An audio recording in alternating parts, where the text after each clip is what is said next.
देखिए, इसके पहले ग्रामर में मैंने आप लोगों को टू डू फॉर्म बताया था कि मैंने आपको बताया है टू डू फॉर्म में डू, डज और डिड के प्रयोग के बारे में, कहाँ कहाँ पर इनका प्रयोग करते हैं। और इसके बाद अगला था टू बी फॉर्म।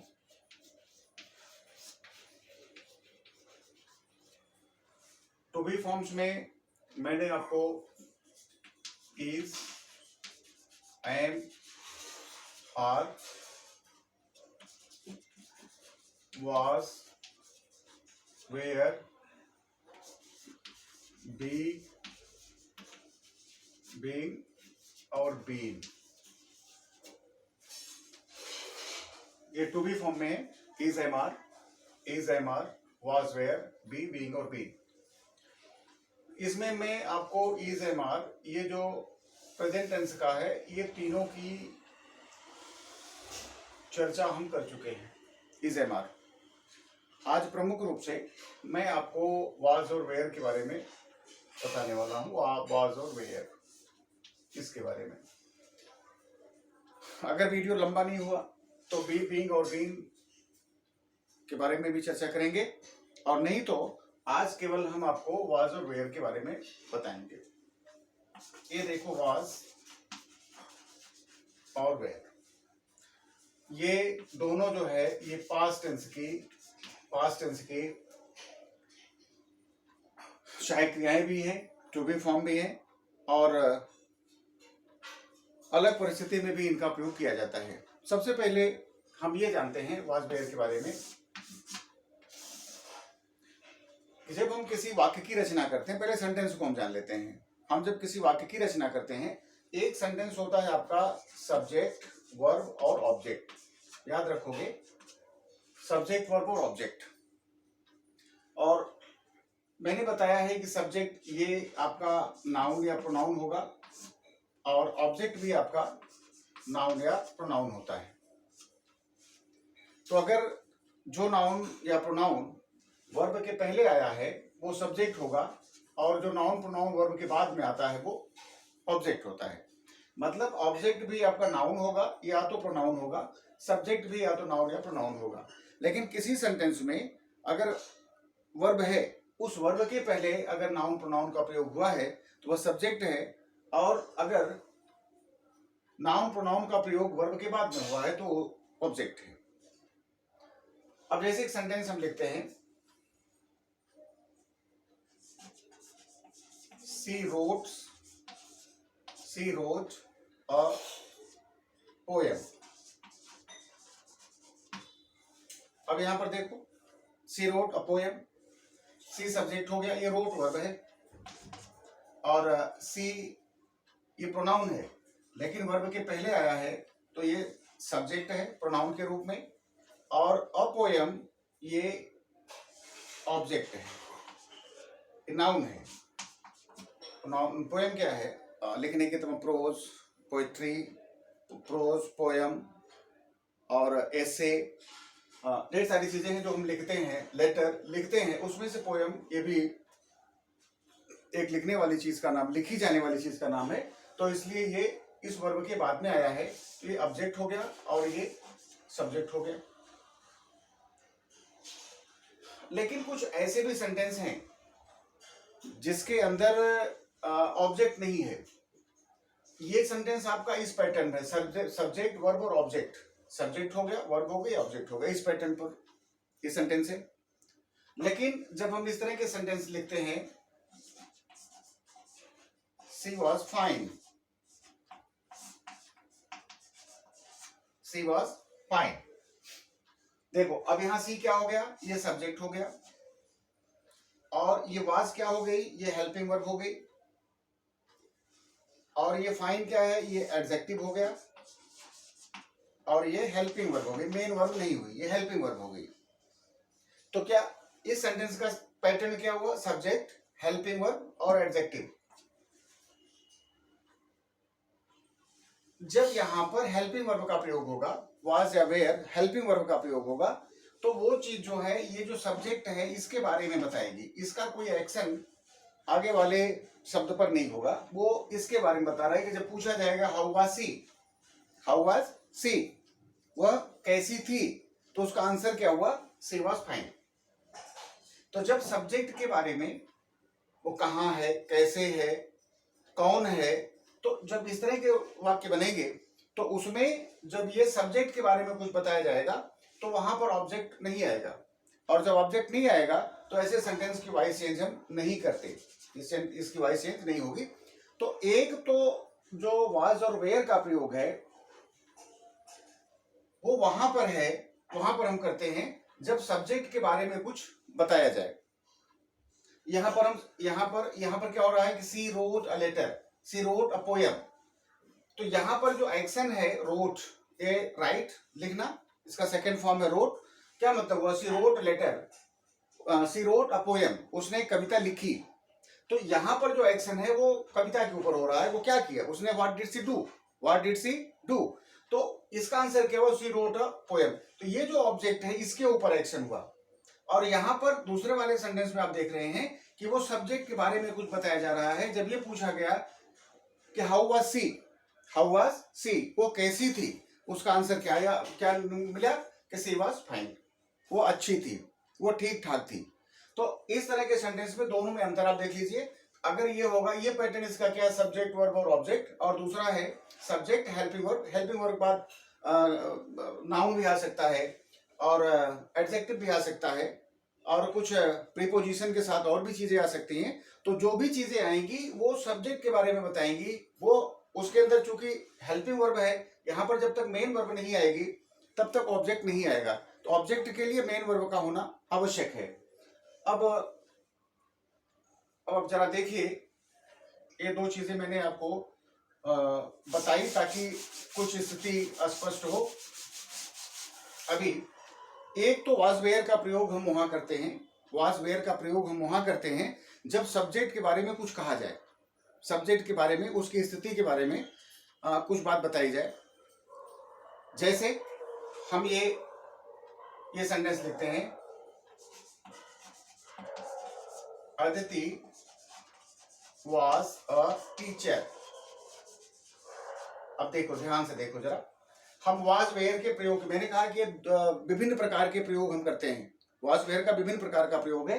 तो पहला प्रयोग ये है कि यहाँ पर was तो आया, अदिति सिंगुलर है, एक वचन है, सिंगुलर नंबर है, तो क्या बताया गया, Aditi was a teacher। Aditi क्या थी, what was Aditi, Aditi was a teacher। अब यहाँ जो टीचर कौन है, टीचर कौन है, अदिति। जो अदिति है वही टीचर है, जो टीचर है वो अदिति है, अदिति वाज ए टीचर। तो इस तरह के सेंटेंस में हम अदिति क्या है, इसका Aditi was a teacher, what was Aditi.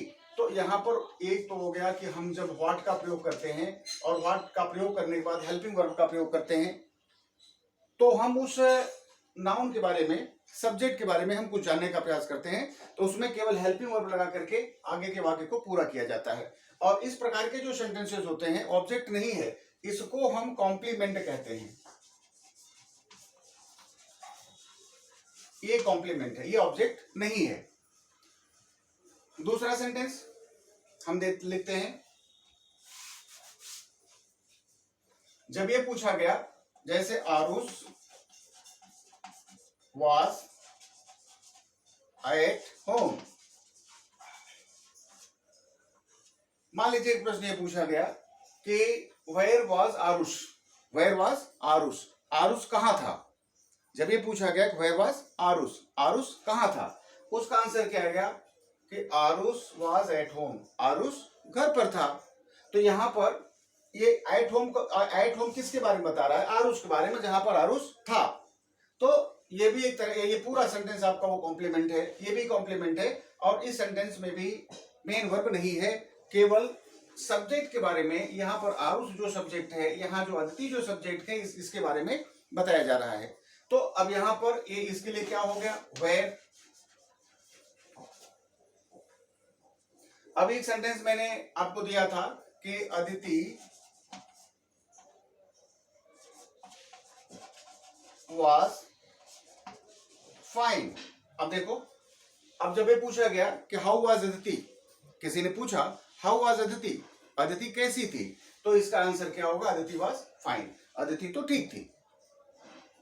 अब यहां पर हाउ, इसमें तीसरा शब्द क्या हो गया, हाउ।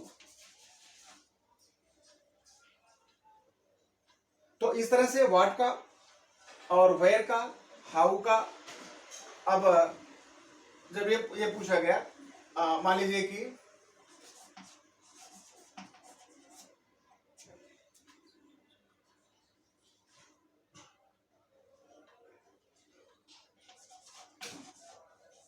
Aditi was there. अब मान लीजिए किसी ने पूछा कि वहां पर कौन था, किसी ने पूछा कि who was there, who was there, वहां पर कौन था, तो आंसर क्या है, अदिति वाज देयर। जब आपसे पूछा गया कि हु वाज देयर, आप कहेंगे my friend was there, my mom was there, my brother was there. तो यहाँ पर अदिति के लिए आपने हु का भी प्रयोग किया। तो इस तरह से एक तो ये हेल्पिंग वर्ब वाज और वेयर का प्रयोग हम वहां करते हैं जहां पर ये व्हाट, वेयर, हाउ और हु, इस तरह के जो प्रश्नवाचक शब्द होते हैं उनके लिए जब नाउन के बारे में हम कुछ बात करते हैं तो निश्चित रूप से इस तरह के स्ट्रक्चर होते हैं और ये सब कॉम्प्लीमेंट होते हैं। इनमें मेन वर्ब का प्रयोग नहीं किया जाता है और इस तरह से हम वाक्य की रचना करते हैं। अच्छा, इसमें केवल हमने वाज लिखा है। अगर ये सब्जेक्ट प्लूरल होगा तो वेयर का प्रयोग करेंगे, जैसे अदिति एंड आरुष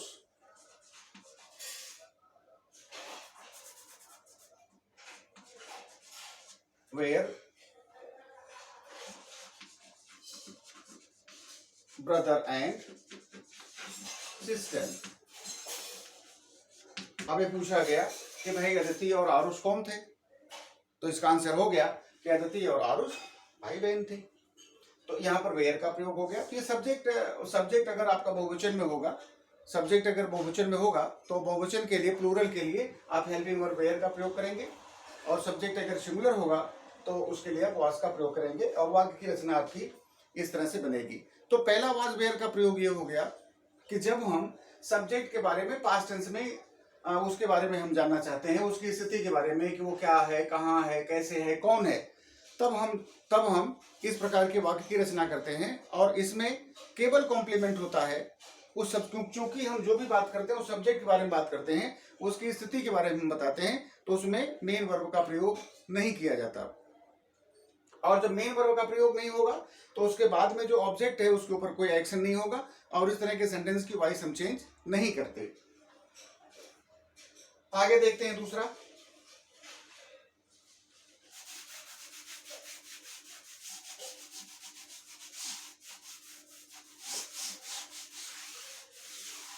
एक दूसरा इसका प्रयोग हम देखते हैं कि वाज वेयर का और प्रयोग आप कहां करते हैं। दूसरा प्रयोग इसका, ये वाज वेयर, ये दोनों पास्ट कंटीन्यूअस की हेल्पिंग वर्ब हैं। ये हेल्पिंग वर्ब है, ये दोनों पास्ट कंटीन्यूअस टेंस की हेल्पिंग वर्ब है। और उसी तरह से सिंगुलर के लिए वाज का प्रयोग होगा और प्लूरल के लिए वेयर का प्रयोग होगा। अब आइए देखते हैं कुछ सेंटेंस इसकी रचना करते हैं। जैसे अदिति वाज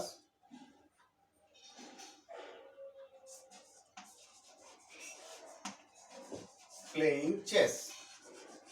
अब देख लो ये सेंटेंस बन गया है आपका, ये पास्ट कंटीन्यूअस का। और पास्ट कंटीन्यूअस का जब सेंटेंस बनेगा तो हिंदी के वाक्य में रहा था, रही थी, रहे थे, ये सेंटेंस आएंगे। अब सेंटेंस इसका मतलब क्या निकला, Aditi was playing chess. Aditi क्या कर रही थी, अदिति चेस खेल रही थी। दूसरा, I was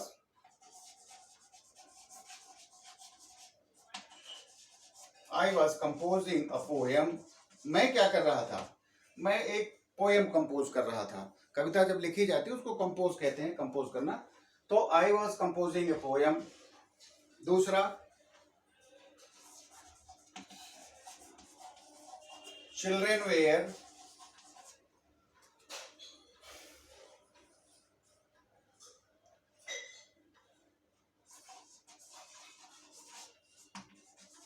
playing games.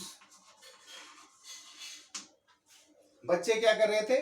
Children were playing games. बच्चे खेल रहे थे, गेम खेल रहे थे, कोई भी गेम हो सकती है जिसको वो खेल रहे थे। तो यहाँ सब्जेक्ट अगर बहुवचन चिल्ड्रेन बहुवचन है, सिंगुलर इसका चाइल्ड है।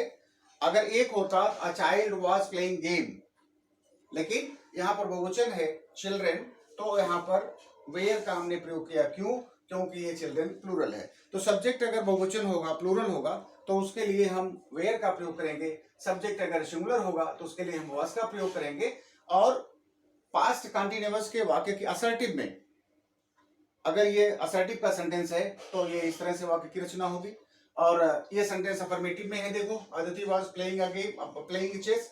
जब इसको इसके पहले वाले सेंटेंस में आपने इसको नेगेटिव इंट्रोगेटिव और इंट्रोगेटिव नेगेटिव बनाया था, आप इसका भी बना सकते हैं। Aditi was playing chess. Aditi was, यहाँ पर नॉट लगा दो। Aditi was not playing chess. प्रश्नवाचक बनाना है तो हेल्पिंग वर्ब को पहले लिख लो। वाज अदिति प्लेइंग चेस, क्या अदिति चेस खेल रही थी। और प्रश्नवाचक वाक्य नकारात्मक बनाना है, इंट्रोगेटिव नेगेटिव बनाना है, तो was Aditi not playing chess. ये वाज को यहाँ हटाकर रख दो और नॉट को अपनी जगह पर रहने दो।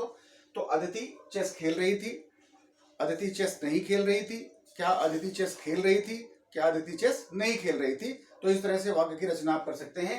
Aditi was playing chess, Aditi was not playing chess, was Aditi playing chess, was Aditi not playing chess. हो गए आपके 4 सेंटेंस, अफर्मेटिव, नेगेटिव, इंट्रोगेटिव और इंट्रोगेटिव नेगेटिव। दूसरा सेंटेंस देख लीजिए, I was composing a poem. उसी तरह से आई वॉज, यहाँ पर आई वॉज के बाद में यहाँ नॉट लगेगा। I was not composing a poem, was I composing a poem, was I not composing a poem. और प्रश्नवाचक वाक्य रहेगा तो आप दोनों में आप क्वेश्चन मार्क लगा देंगे। मैं पोएम लिख रहा था, कंपोज कर रहा था। मैं पोएम नहीं कंपोज कर रहा था, क्या मैं पोएम कंपोज कर रहा था, क्या मैं पोएम कंपोज नहीं कर रहा था। उसी तरह से ये सेंटेंस आ जाएगा आपका, children were playing games, children were not playing, यहाँ पर नॉट लगा देंगे। Children were not playing games, were children playing games, were children not playing games. ये अंत में क्वेश्चन मार्क आ जाएगा। जो प्रश्नवाचक वाक्य होंगे वहां पर आप क्वेश्चन मार्क लगाएंगे। तो दूसरा ये प्रयोग है, वाज वेयर का दूसरा प्रयोग कहाँ है? ये दोनों पास्ट कंटीन्यूअस टेंस की हेल्पिंग वर्ब हैं, सहायक क्रियाएं हैं। अगर सब्जेक्ट सिंगुलर है तो उसके लिए वाज का प्रयोग करोगे। सब्जेक्ट अगर प्लूरल है तो उसके लिए आप वेयर का प्रयोग करेंगे। तो सिंगुलर के लिए वाज, एक वचनकर्ता के लिए वाज का प्रयोग, और बहुवचनकर्ता के लिए आप वेयर का प्रयोग करेंगे। और इस तरह से वाक्य की अफर्मेटिव, नेगेटिव, इंट्रोगेटिव और इंट्रोगेटिव नेगेटिव वाक्य की रचना आप कर सकते हैं। तो दूसरा इसका, जब नाउन प्रोनाउन के बारे में कुछ बताया जाए तो आप पहला प्रयोग, जैसे आप Aditi was a teacher, Aditi was a doctor, Aditi was at home, Aditi was fine, इस तरह के जिसमें ऑब्जेक्ट नहीं है। अब इसमें देखोगे अदिति वाज प्लेइंग चेस। अब यहाँ पर जो प्लेइंग वर्ब है देख रहे हो, इसका एक्शन अदिति के ऊपर हो रहा है कि चेस के ऊपर हो रहा है? अदिति उसको नहीं खेल रही है, अदिति चेस खेल रही है। यहाँ आई वॉज कंपोजिंग अ पोएम, मैं ये कंपोज कर रहा था। क्या कंपोज कर रहा था? A poem. तो इसका एक्शन इसके ऊपर हो रहा है। वैसे चिल्ड्रेन वेयर प्लेइंग गेम्स, यहाँ भी प्लेइंग, जो बच्चे उसको नहीं खेल रहे, बच्चे क्या कर रहे थे? बच्चे गेम खेल रहे थे, तो एक्शन गेम के ऊपर हो रहा है। और इस तरह के सेंटेंस अगर होंगे तो इस तरह के सेंटेंस की हम वॉइस भी चेंज करेंगे, इसकी वॉइस चेंज होगी। और ये इस पैटर्न पे आ गया, इसमें सब्जेक्ट भी हो गया, वर्ब भी हो गई और ऑब्जेक्ट भी हो गया। और सेंटेंस को चूंकि पास्ट कंटिन्यूअस का सेंटेंस है, इसके लिए जो वाज सहायक क्रिया है और वेयर, ये वाज और वेयर सहायक क्रिया का भी प्रयोग हमने किया। तो पास्ट कंटिन्यूअस के सेंटेंस में वाज वेयर एक सहायक क्रिया के रूप में प्रयुक्त होती है। अगर सब्जेक्ट सिंगुलर है तो हम वाज का प्रयोग करेंगे, सब्जेक्ट अगर प्लूरल है तो हम वेयर का प्रयोग करेंगे। और वाक्य की रचना इस प्रकार से बनेगी।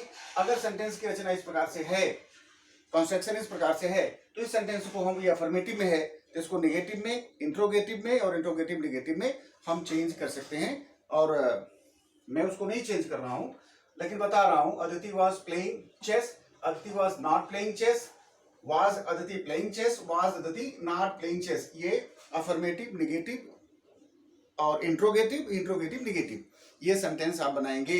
ये तीनों सेंटेंस को आप अपने से, मैंने अफर्मेटिव में लिखा है, इसको नेगेटिव, इंट्रोगेटिव और इंट्रोगेटिव नेगेटिव में आप चेंज करेंगे। ये दूसरा प्रयोग हो गया। तीसरा इसका जो प्रयोग है वाज वेयर का, ये देख लो।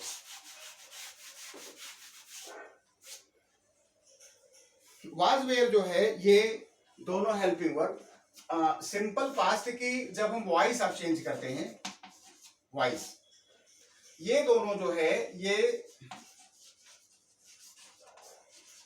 सिंपल पास्ट की ये टू बी फॉर्म है। क्या है? ये सिंपल पास्ट की टू बी फॉर्म है। अब जैसे वॉइस चेंज आप करते हो तो हमने बताया कि सब्जेक्ट होगा, वर्ब होगी और ऑब्जेक्ट होगा। होता क्या है, सब्जेक्ट ऑब्जेक्ट के यहां पर चला आता है, ऑब्जेक्ट सब्जेक्ट के यहां गया, सब्जेक्ट ऑब्जेक्ट के यहां चला गया, ये जो वर्ब है इसका थर्ड फॉर्म हो गया और उसके पहले ये टू बी फॉर्म लगी। तो सिंपल पास्ट की टू बी फॉर्म क्या है?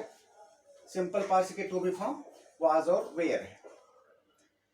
ये वाज और वेयर ये पास्ट कंटीन्यूअस की हेल्पिंग वर्ब है, पास्ट कंटीन्यूअस की हेल्पिंग वर्ब है, लेकिन सिंपल पास्ट की ये was were to be form है। और आपको बताया गया है कि सिंपल पास्ट में क्या होता है, सिंपल पास्ट में सब्जेक्ट होगा, वर्ब की सेकंड फॉर्म होगी प्लस ऑब्जेक्ट होगा। अब इसमें हम क्या करेंगे, इसके पैटर्न पर है, जैसे ही रोट अ लेटर। अब देखो ही क्या हो गया, सब्जेक्ट हो गया, रोट क्या है, वर्ब की सेकंड फॉर्म हो गई, और लेटर क्या हो गया, ये ऑब्जेक्ट हो गया। अब इस पैटर्न पे के हिसाब से आप जाएंगे, ऑब्जेक्ट सब्जेक्ट के यहां आया, ऑब्जेक्ट क्या है, और लेटर लिखा आपने अ लेटर। अब ये है कि अ लेटर लिखने के बाद जो वर्ब की थर्ड फॉर्म है उसके पहले अब राइट, रोट, रिटेन, रिटेन का तो थर्ड फॉर्म यहां पर आया, लेकिन उस रिटेन जो थर्ड फॉर्म है उसके पहले टू बी फॉर्म आएगा।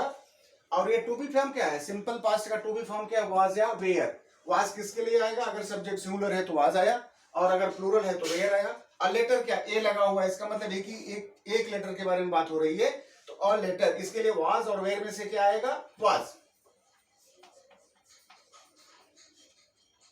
अ लेटर वाज,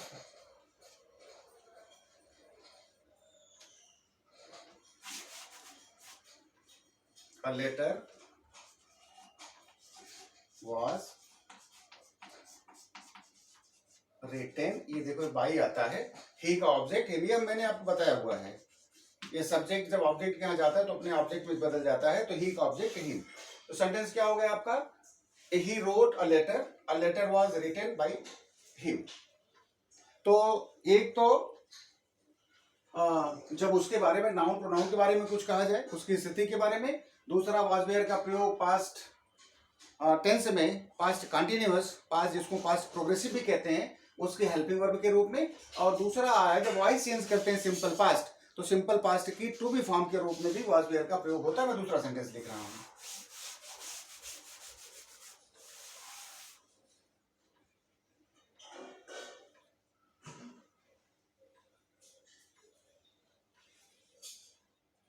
देखो, सी वाज राइटिंग नेम्स। अब देखो, अब यहाँ पर सी वॉज राइटिंग नेम्स, अब यहाँ पर नेम्स जो सी सब्जेक्ट हो गया, ये हेल्पिंग वर्ब हो गई, ये राइटिंग वर्ब हो गया, और ये ऑब्जेक्ट हो गया। अब हम ऑब्जेक्ट को पहले लिखें, ऑब्जेक्ट क्या है याद रखोगे, यहाँ पर सिंगुलर, यहाँ पर अगर स्मॉल में है, जब किसी नए सेंटेंस की आप शुरुआत करते हैं तो पहला लेटर कैपिटल में लिखते हैं, तो यहाँ पर नेम्स हो गया, नेम्स। अब ये देखना है कि नेम्स के बाद जो टू बी फॉर्म लगे, यहाँ तो वाज लगा हुआ है, यहाँ तो वाज लगा हुआ है, सॉरी ये सेंटेंस ही मैंने गलत लिख दिया।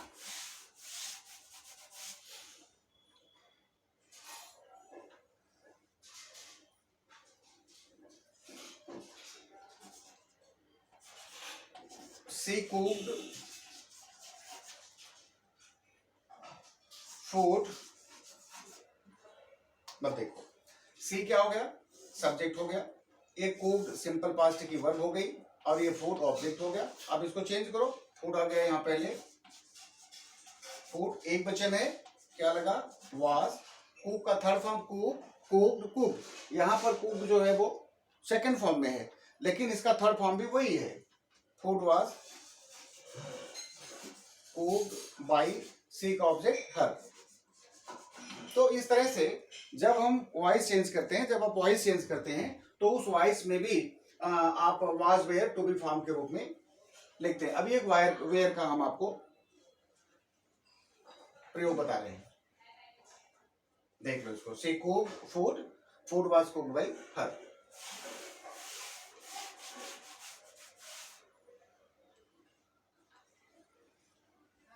देखो, चिल्ड्रेन